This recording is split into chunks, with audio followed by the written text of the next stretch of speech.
বিরুদ্ধে মারাত্মক অভিযোগ তৃণমূলেরই। থানায় অভিযোগ তৃণমূলের পঞ্চায়েতের মহিলা প্রধানের।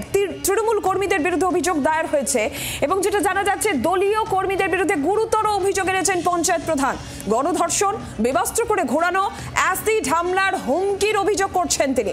মোরালয় 2 ব্লকের কুশমোর পঞ্চায়েতের এই ঘটনা, যদিও অভিযুক্ত তৃণমূল কর্মীরা এই অভিযোগ অস্বীকার করেছেন।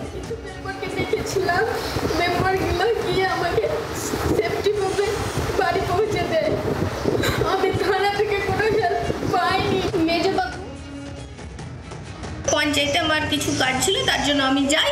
ওখানে কিছু দুষ্কৃতী কন্ট্রাক্টর আমাকে ঘেরাও করে আমাকে হুমকি দেয় এবং আমাকে মারতে এসে আর বলে তোর মুখে অ্যাসিড দিয়ে দেবো, তোকে গ্যাং রেপ করে উলঙ্গ করে তোকে ঘোরাবো। হঠাৎ আমার প্রতি আক্রমণ করে। ওদের ব্যাড রিপোর্ট পাই আমি, তো ওনাদেরকে কাজ দিইনি। বেআইনিভাবে ওনারা কাজ করতে এসেছিল, আমি ওনাদেরকে কাজ দিইনি। ওই পুরাতন রাগ এবং ক্ষোভ মিটাতে আমার প্রতি চওড়া হয়। আমাকে কালকে একাই পেয়ে ওরা 5 জন ব্যক্তি অ্যাটাক করে। আমি তখন থানার ওসিকে কল করি।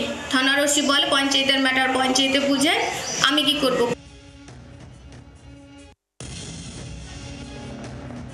এটা সরাসরি মিথ্যা অভিযোগ। এই কারণে মিথ্যা অভিযোগ যে আমাদের কুশমোর 2 নম্বর পঞ্চায়েতের যিনি প্রধান আছেন তিনি অনিয়মভাবে টেন্ডার করছেন এবং অনিয়মভাবে টেন্ডার করে কাজ বিক্রি করছেন। আমরা সেটাতে হস্তক্ষেপ করি, ওই জন্য আমরা হাইকোর্টে মামলা করেছিলাম। হাইকোর্টে মামলা করার পরে আমরা হাইকোর্টে মামলাতে রায় পাই এবং ওইরকমভাবে অর্ডার কপি নিয়ে আমরা হাইকোর্টে গেছিলাম এবং হাইকোর্টের অর্ডার কপি নিয়ে আমরা পঞ্চায়েতে যখন যাই, পঞ্চায়েতে আমাদের প্রধান হাইকোর্টের অর্ডার কপিকে দেখে কিন্তু হাইকোর্টের অর্ডার তক মানেনি। এখন আমাদেরকে হেনস্থা করার জন্য আমাদেরকে মিথ্যাভাবে জড়িত করছে।